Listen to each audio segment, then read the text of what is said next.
ഇന്ന് നാം ഈദുൽ അദ്ഹ ബലിപെരുന്നാൾ ആഘോഷിക്കുകയാണ്. എല്ലാവർക്കും ഈ പുണ്യദിനത്തിൽ ബലിപെരുന്നാളിൻ്റെ 1000 ആശംസകൾ ആദ്യമായി അർപ്പിക്കുകയാണ്. ഈ പരിശുദ്ധമായ പള്ളിയുടെ ചുറ്റുഭാഗങ്ങളിൽ താമസിക്കുന്ന ഇതര സമൂഹങ്ങൾക്ക് വിശുദ്ധമായ ദീനിൻ്റെ തത്വാധിഷ്ഠിത അഭിവാദനങ്ങളും പെരുന്നാളിൻ്റെ പുണ്യമായ ആശംസകളും അർപ്പിക്കുകയാണ്. ഉമ്മുൽ ഖുറ എന്ന ചരിത്രത്തിൻ്റെ മണ്ണിൽ അഥവാ മക്കയിൽ ലോകത്തിലെ ഏറ്റവും വലിയ മഹാസമ്മേളനം, ആ മഹാസമ്മേളനം നടക്കുമ്പോൾ കാലഘട്ടത്തിൻ്റെ വളർച്ചയും ഇൻഫർമേഷൻ ടെക്നോളജിയുടെ അത്യപൂർവമായ ഉയർച്ചയും കാരണം ആ മഹാസമ്മേളനത്തിന്റെ വിശ്വോത്തരമായ കാഴ്ചകളെ വിഷ്വലൈസ് ചെയ്യാൻ ലോകത്തിന്റെ എല്ലാ കോണുകളിൽ നിന്നും അത് നമുക്ക് നേരിട്ട് വീക്ഷിക്കാൻ സാധ്യമാകുന്നു എന്നത് അല്ലാഹു സുബ്ഹാനഹു വ തആല സമകാലിക ലോകത്ത് നമുക്ക് നൽകിയ സമാനതകളില്ലാത്ത ഒരു സൗഭാഗ്യമായി ഈ ഉന്നതമായ പെരുന്നാളിന്റെ ദിനം നമ്മൾ ഓർത്തു പോവുകയാണ്. ഈദുൽ അദ്ഹ ശക്തമായ ത്യാഗത്തിന്റെയും ആദർശാധിഷ്ഠിത സമർപ്പണത്തിന്റെയും മേഖലകൾ ലോകത്തോട് വിളിച്ചു പറയുന്ന ഉന്നതമായ മുഹൂർത്തമാണ്.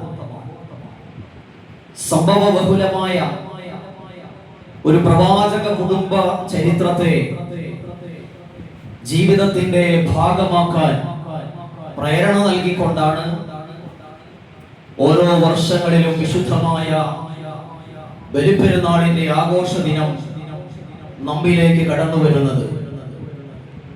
ഈ പവിത്രമായ ആഘോഷ ദിനത്തിൽ നമ്മുടെ ഓർമ്മകളും വികാര വീക്ഷണങ്ങളും ചിന്തകളുമെല്ലാം കടന്നു പോകുന്നത് 4000 വർഷങ്ങൾക്കപ്പുറം വിശ്വാസദാർഢ്യതയുടെ കരിങ്കൽ ചുവരുകൾക്കുള്ളിൽ ആദർശധന്യമായ ഒരു വിശ്വാസത്തിന്റെ അടിത്തറയെ ലോകത്തിന്റെ സമാനതകളില്ലാത്ത സകല സമൂഹങ്ങളിലേക്കും സാധ്യമാകും വിധം ലാ ഇലാഹ ഇല്ലല്ലാഹ് എന്ന ഏകത്വത്തിന്റെ ഉന്നതമായ ശബ്ദത്തെ ലോകത്തോട് വിളിച്ചു പറയാൻ സധൈര്യം മുന്നോട്ട് വന്ന ഏകാധിപതികളോട്, സ്വേച്ഛാധിപതികളോട്, ധിക്കാരികളോട് സന്ധിയില്ലാതെ സമരം ചെയ്ത് തൗഹീദി വിശ്വാസധാരയെ ലോകത്ത് സാധ്യമാക്കാൻ പോരാട്ടം നടത്തി വിജയിച്ച മഹാനായ ഖലീൽ ഇബ്രാഹിം നബി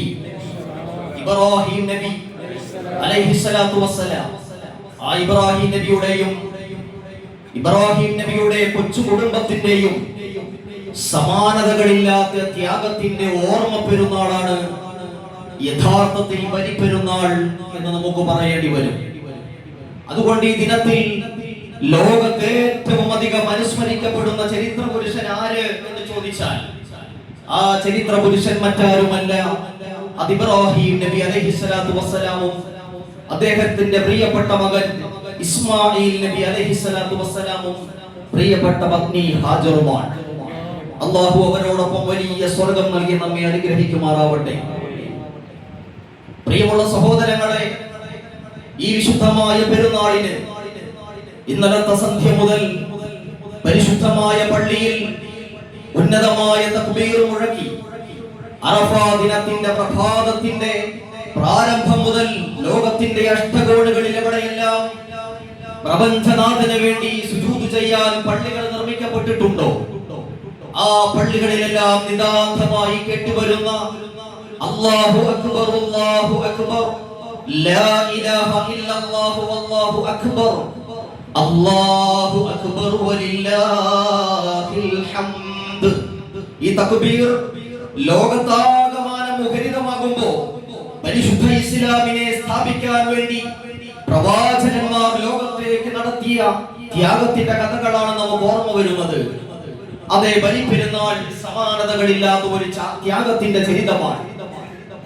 ചരിത്രത്തിന്റെ വിവിധ ഘട്ടങ്ങളിൽ സത്യസന്ദേശത്തെ ലോകത്ത് സ്ഥാപിക്കാൻ കടന്നു വന്ന ഒരുപാട് പ്രവാചകന്മാർ ചരിത്രത്തിന്റെ പ്രതിസന്ധിദായകമായ ഘട്ടങ്ങളിൽ ത്യാഗോജ്വലമായ പ്രവർത്തനങ്ങൾ നടത്തിയതായി ചരിത്രത്തിന്റെ ഇന്നലകളുടെ പുസ്തകങ്ങളിൽ കറുത്ത മഷിയിൽ വെള്ള പേപ്പറുകളിൽ എഴുതിയിട്ടത് കോറിയിട്ടത് ഇന്നും നമുക്ക് വായിക്കാൻ കഴിയും എന്നതാണ് സത്യം. 950 വർഷങ്ങൾ ലോകത്ത് ധീരോദ്ധമായ വിപ്ലവാത്മകമായ ആദർശത്തിന് വേണ്ടി പോരാട്ടം നടത്തി ഒരു സമൂഹത്തെ ഉന്നതമായ വിചാരങ്ങളിലേക്ക് നയിക്കാൻ, ദിശാബോധം വളർത്താൻ, സമാധാനകാംക്ഷികളാക്കാൻ, സദാചാരത്തിന്റെ വെള്ളിപ്പൂക്കളുകളെ ലോകത്ത് സ്ഥാപിക്കാൻ കടന്നു വന്ന മഹാനായ നൂഹ് നബി അലൈഹിസ്സലാം. നൂഹ് നബി അലൈഹിസ്സലാം ലോകത്ത് നടത്തിയത് സമാനതകളില്ലാത്ത ത്യാഗമാണ്. അതുപോലെ തന്നെ തന്റെ സമൂഹത്തെ സമർത്ഥമായി നയിക്കാൻ വേണ്ടി കടന്നു വന്ന മഹാനായ മൂസാ നബി അലൈഹിസ്സലാത്തു വസ്സലാം ലോകത്ത് നടത്തിയതും സമാനതകളില്ലാത്ത ത്യാഗമാണ്. ഭൗതികതയ്ക്കെതിരെ കൃത്യമായ വിപ്ലവങ്ങൾ നടത്തിക്കൊണ്ട് കടന്നു വന്ന മഹാനായ ഈസാ നബി അലൈഹിസ്സലാത്തു വസ്സലാം, ഈസാ നബി അലൈഹിസ്സലാത്തു വസ്സലാമും ലോകത്ത് നടത്തിയത് സമാനതകളില്ലാത്ത ത്യാഗമാണ്. അറേബ്യൻ സൈകത ഭൂമിയിൽ ഇരുണ്ട കാലഘട്ടത്തിൽ സത്യവിചാരത്തെ ലോകത്ത് സ്ഥാപിക്കാൻ കടന്നു വന്ന ലോകത്തിന്റെ ആത്മീയതയുടെ ഗുരു, വെള്ളി വെളിച്ചം, ലോകത്തിന്റെ നേതാവ്, പ്രവാചകന്മാരുടെ നേതാവ്, ഈ ലോകത്തെ തന്നെ സൃഷ്ടിക്കാൻ കാരണക്കാരൻ എന്ന് ലോകത്തിന്റെ റബ്ബ് തന്നെ പരിചയപ്പെടുത്തിയ മഹാനായ മുഹമ്മദ് മുസ്തഫ, മുഹമ്മദ് മുസ്തഫ, മുഹമ്മദ് മുസ്തഫ സ്വല്ലല്ലാഹു അലൈഹി വസല്ലമ തങ്ങളും ലോകത്ത് നടത്തിയത് സമാനതകളില്ലാത്ത ത്യാഗമാണ്. ഇനി പ്രവാചകന്മാരുടെ അനുയായികളിലേക്ക് നമ്മളൊന്ന് കടന്നുപോയാലോ, അവിടെയും നമുക്ക് ത്യാഗം കാണാൻ കഴിയും. ലോകത്ത് ആദ്യമായി പരിശുദ്ധ ഇസ്ലാമിന് വേണ്ടി രക്തസാക്ഷിത്വം വഹിച്ച ആദ്യത്തെ വനിത സുമയ്യ റളിയല്ലാഹു അൻഹ അന്നത്തെ കാലഘട്ടത്തിൽ നേരിട്ടത് സമാനതകളില്ലാത്ത ത്യാഗമാണ്. പ്രവാചകന്റെ പ്രിയപ്പെട്ട പത്നി ഖദീജ റളിയല്ലാഹു അൻഹ പരിശുദ്ധമായ ഇസ്ലാമിനെ സ്ഥാപിക്കാൻ ആദരവായ ഹബീബ് മുഹമ്മദ് മുസ്തഫ സ്വല്ലല്ലാഹു അലൈഹി വസല്ലമ തങ്ങൾ അറേബ്യയുടെ മണ്ണിലേക്ക് മുന്നിട്ടിറങ്ങിയപ്പോൾ അന്ന് സാമ്പത്തികമായ ഭദ്രതയില്ലാതിരുന്ന ഒരു കാലഘട്ടത്തിൽ അറേബ്യ കണ്ട ഏറ്റവും വലിയ വാണിജ്യ പ്രമുഖ ഖദീജ റളിയല്ലാഹു തആല അൻഹ തന്റെ സമ്പത്ത് മുഴുവനും വിശുദ്ധമായ ദീനിനു വേണ്ടി ധർമ്മം ചെയ്തുകൊണ്ട് ദീനിനെ പടുത്തുയർത്താൻ നടത്തിയതും ത്യാഗമല്ലാതെ മറ്റൊന്നുമല്ല എന്ന് നമുക്ക് പറയാതിരിക്കാൻ കഴിയില്ല.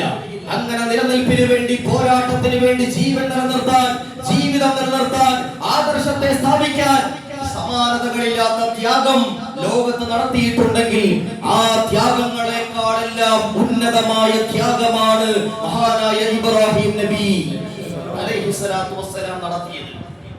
അതുകൊണ്ടാണ് ഇബ്രാഹിം നബി അലൈഹിസ്സലാത്തു വസ്സലാം ചരിത്രത്തിൽ എന്നും സ്മരിക്കപ്പെടുന്ന ഒരു മനുഷ്യനായി മാറിയത്.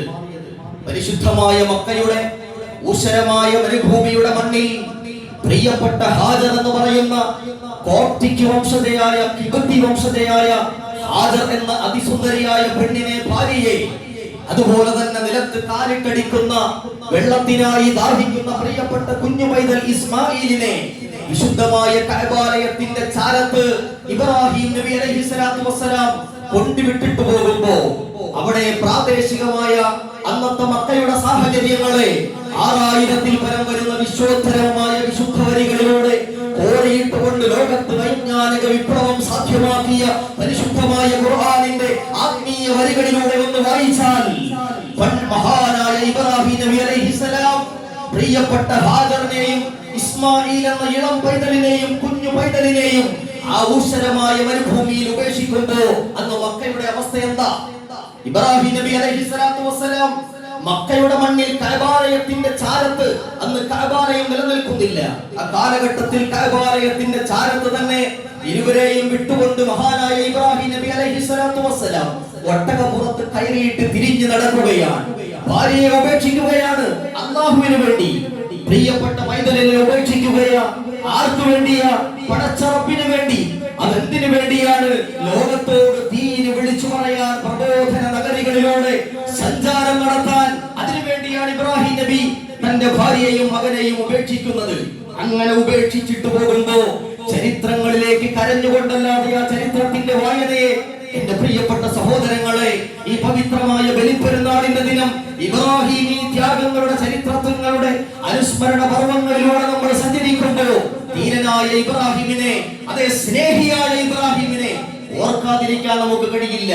ഭാര്യയെയും കുഞ്ഞിനെയും ഊഷരമായ മരുഭൂമിയിൽ ഉപേക്ഷിച്ചുകൊണ്ട് നടന്നു പോകുമ്പോ ഭാര്യ ചോദിക്കുന്നുണ്ട്, പോകല്ലേ പോകല്ലേ എന്ന് പറയുന്നുണ്ട്. ഇതാര് പറഞ്ഞിട്ടാണെന്ന് ചോദിക്കുന്നുണ്ട്. ഇബ്രാഹിം നബി അലൈഹിസ്സലാത്തു വസ്സലാമിന്റെ ഉത്തരം ഒരു മൗനമായിരുന്നു, വാക്കായിരുന്നില്ല, ഒരു മൗനമായിരുന്നില്ല. ഹാജർ ചോദിക്കുന്നു, അല്ലാഹു പറഞ്ഞിട്ടാണോ? അതെ, പ്രിയപ്പെട്ട റബ്ബ് പറഞ്ഞിട്ടാ എന്ന് മൗനത്തിലൂടെ പറയുകയാ. വാക്കുകൊണ്ട് ഒരു യാത്ര പറയാൻ ഇബ്രാഹിമിന് കഴിയില്ല.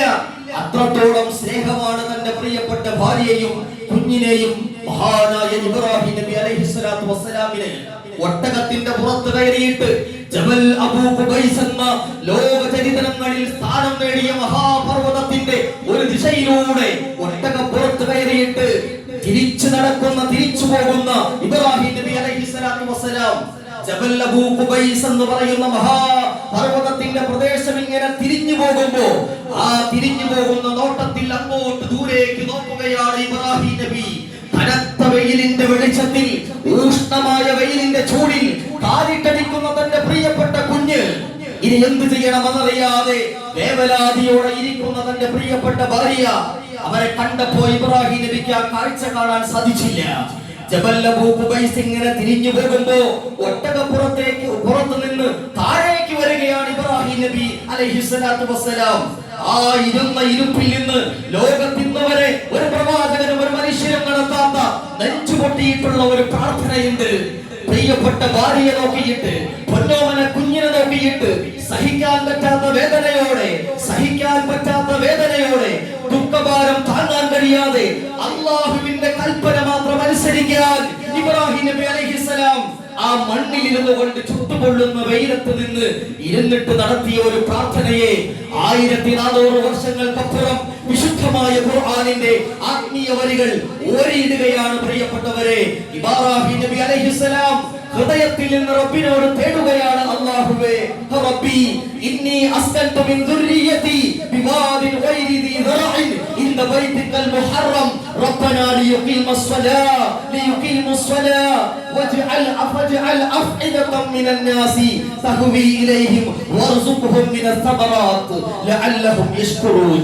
പരിശുദ്ധമായ ഖുർആനിന്റെ ഈ വായനകളിലൂടെ കടന്നു പോകുമ്പോ അല്ലാഹുവിനോട് പറയുകയാണ്, അല്ലാഹുവേ ഞാൻ ഒരുപാട് സ്നേഹിക്കുന്ന എന്റെ ഭാര്യയെ, ഞാൻ ഒരുപാട് കാത്തിരുന്നിട്ട് കിട്ടിയ എന്റെ പ്രിയപ്പെട്ട മകനെ ഈ ഊഷരമായ മരുഭൂമിയിൽ പടച്ച റബ്ബേ ഞാൻ ഉപേക്ഷിക്കുകയാണ്, നിന്നെ ഏൽപ്പിക്കുകയാണ്. അല്ലാഹ് വിശുദ്ധമായ കഅബാലയത്തിന്റെ ചാരത്താണ് ഇബ്രാഹിം നബി അലൈഹിസ്സലാത്തു വസ്സലാം അവരെ ഏൽപ്പിക്കുന്നതെന്ന് പറയുന്നതെന്ന് വിശുദ്ധമായ ഖുർആൻ പറയുകയാ. എന്നിട്ട് അല്ലാഹുവിനോട് പറയുന്നുണ്ട്, പടച്ചവനെ ഫജ്അൽ അഫ്ഇദതൻ മിനൻ നാസി തഹ്വി ഇലൈഹിം. അന്നവിടെ ജനവാസമില്ല, ആരും കൂട്ടിനില്ല, ആരും തണലിലില്ല. അപ്പോഴും ഇബ്രാഹിം നബി പറയുകയാ, പടച്ചവനെ ജനങ്ങളുടെ ചിലരുടെ ഒക്കെ മനസ്സിനെ അവരിലേക്ക് അലിവോടെ നീ തിരിപ്പിക്കണേ അല്ലാഹ്. കൃഷിയില്ലാത്ത മണ്ണിനെ നോക്കിയിട്ട് ഇബ്രാഹിം നബി പറയുകയാണ്, പടച്ച റബ്ബേ ഫലങ്ങളിൽ നിന്ന് അവരെ നീ ഭക്ഷിപ്പിക്കണേ അല്ലാഹുവേ. ഈ രണ്ട് പ്രാർത്ഥനകളും നടത്തിയിട്ടാണ് ഇബ്രാഹിം നബി അലൈഹിസ്സലാത്തു വസ്സലാം അവിടെ നിന്ന് മടങ്ങി പോകുന്നത്. ആ പ്രാർത്ഥനയുടെ സ്വീകാര്യതയാണ് ലോകത്തിന്റെ അഷ്ടകോണുകളിൽ നിന്ന് ഓരോ വർഷങ്ങളിലും കടന്നു പോകുന്ന വിശുദ്ധമായ മക്കയിലേക്ക്, മദീനയിലേക്കുള്ള ജനപ്രവാഹം. ഒരാളെയല്ല, രണ്ടാളെയല്ല, 1000 പേരെയല്ല, ലക്ഷങ്ങളെയല്ല, ദശലക്ഷക്കണക്കിന് ആളുകളുടെ മനസ്സുകളെ ആ വിശുദ്ധമായ മണ്ണിലേക്ക് ആദരവോടെ, സ്നേഹത്തോടെ, ആദർശത്തിന്റെ ധീരനായ പിതാവിന്റെ കാൽപാദ ചലനങ്ങളെ കാണാൻ വേണ്ടിയിട്ട് കടന്നുപോയത് ഇബ്രാഹിം നബി അലൈഹിസ്സലാത്തു വസ്സലാമിന്റെ പ്രാർത്ഥനയാണ്. അല്ലാഹു നമുക്ക് ഉൾക്കൊള്ളാൻ തൗഫീഖ് നൽകട്ടെ.